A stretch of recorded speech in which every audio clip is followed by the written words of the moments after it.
రంపచోడవరం నియోజకవర్గ మండల కేంద్రమైన అడ్డతీగలలో ఆర్టీసీ బస్టాండ్ వద్ద జెండా స్తూపం దగ్గర జనసేన పార్టీ జిల్లా programming committee member Tatikonda Rajendra ఆధ్వర్యంలో అధ్యక్షులు మరియు ఆంధ్రప్రదేశ్ రాష్ట్ర ఉప ముఖ్యమంత్రి వర్యులు కొణిదెల పవన్ కళ్యాణ్ జన్మదినం ఎంతో ఘనంగా చేయడం జరిగింది।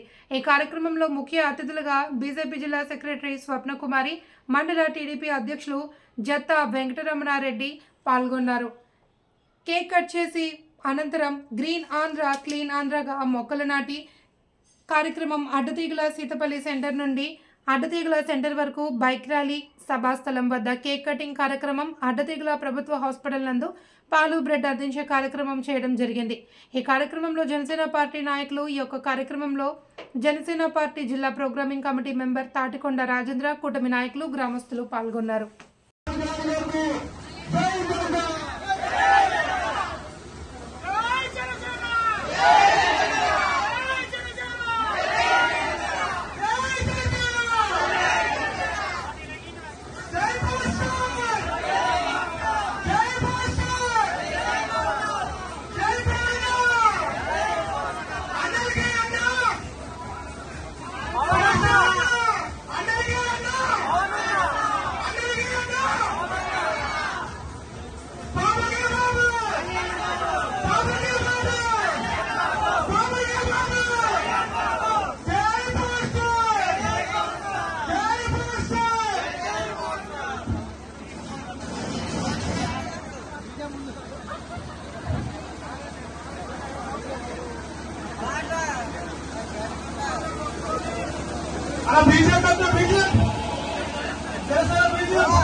ఉప ముఖ్యమంత్రి గారు శ్రీ పవన్ కళ్యాణ్ గారి పుట్టినరోజు సందర్భంగా ఈ రోజు కూటమి ప్రకారంగా ఇక్కడ మనందరం కలవటం అనేది, ర్యాలీ చేయడం అనేది చాలా ఆనందకరమైన విషయం ఉంది।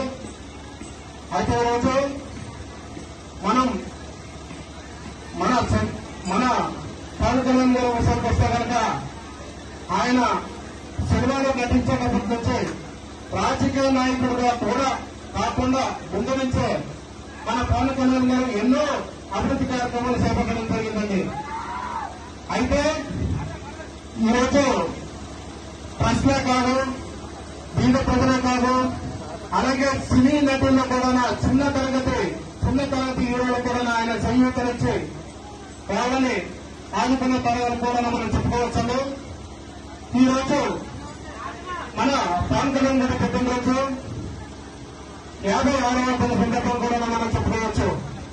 ఇలాగా మనందరం కూడా ప్రతి ఇయర్ కూడా కూటమిగా కలిసికట్టుగా అందరం ప్రతి బర్త్డే ఇలాగే చక్కగా ఆనందంగా ప్రతి ఇయర్ కూడా జరుపుకోవాలని ఈ ఓపికతో ఉన్న కార్యకర్తలకి, జన సైనికులకి, బీజేపీ కార్యకర్తలకు కూడా ఓపికపై ఉన్న పెద్దలందరినీ కూడా నా హృదయపూర్వక నమస్కారాలు తెలియజేస్తూ వేయించడం జరుగుతూ ఉందండి। జనసేన సైనికులకు, అలాగే గౌరవ పెద్దలు టీడీపీ అధ్యక్షులు జత్తా వెంకటరమణారెడ్డి గారికి మరియు బీజేపీ జిల్లా సెక్రటరీ స్వప్నకుమారి గారికి, అలాగే టీడీపీ మండల ప్రధాన కార్యదర్శి వడ్డ రాంబాబు గారికి, అలాగే మహిళా అధ్యక్షురాలు రత్నకుమారి గారికి, అలాగే మాజీ టీడీపీ మండల అధ్యక్షులు వంక సతీష్ గారికి, అలాగే వేగన అధ్యక్షులు చదవ రామకృష్ణ గారికి, మరియు ఇద్దరు మా వేద మహిళ సీతామలశ్రీ వచ్చినందు మీరు కూడా వేదికకు రావాల్సిందిగా కోరుతున్నాం.